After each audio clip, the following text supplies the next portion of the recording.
Well, to talk more about the importance of immunizing your children and what happens if you choose not to is Dr. Dwayne Wooten. And first of all, welcome to Sonoran Living Live. Always good to have you here.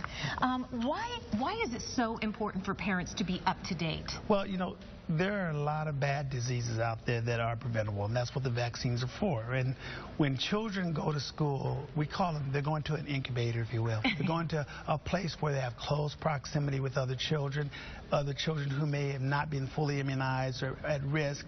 And so our goal in the American Academy of Pediatrics, and just generally speaking, all medical providers who really want to prevent these diseases that can be devastating. Absolutely. What happens if they're not immunized? I do that sometimes too. What happens when they don't get their shots? When they're not immunized fully, they're just at a significant risk. You know, an unimmunized child that goes to the time they go to school got about a 1 out of 8,000 chance of getting pertussis, or whooping cough.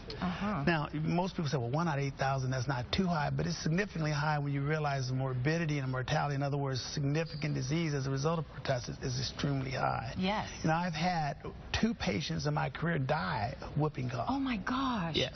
And I actually had to be there when they did die. And so I'm a real significant advocate for vaccinations. Terry, I can tell you, when I started my career in the 80s, a long time ago, we had a vaccine, we had a disease called Haemophilus influenza type B, which causes meningitis. Number 1 cause of meningitis back then. We didn't have a vaccine for it, so I would see about 2 children a month that would come in my practice with 104 temperature, with significant nausea, and I would do a spinal tap on them, and frank pus would come out, purulent. Oh my gosh. Instead of clear fluid, that was meningitis. Now that was about twice a month. Since that vaccine has been instituted in the early 90s, I haven't had 1 case of Haemophilus influenza type B meningitis. You know, Dr. Wooten, here's the problem. There's a lot of information online. Parents are going online. They're learning about all of these things that can go wrong when you get your child immunized. And you know what? It's scary. And a lot of them choose to opt out. Is that a good idea? It's a terrible, and why should they go? It's just a terrible idea. First of all, you got to remember, when you go online, you got to consider the source.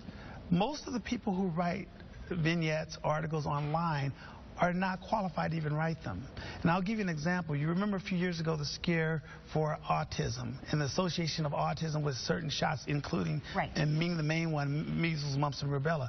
Well, it put a nationwide and a worldwide hysteria over vaccines to find out just a few years ago that the doctor who produced the information that was printed in a British journal called Lancet more or less fabricated all the information and made it up. Oh, no. So even though we pediatricians were saying there's no medical literature that supports that, people were opting out for no reason. Okay, in 10 seconds, tell when parents, they should do their research. Right.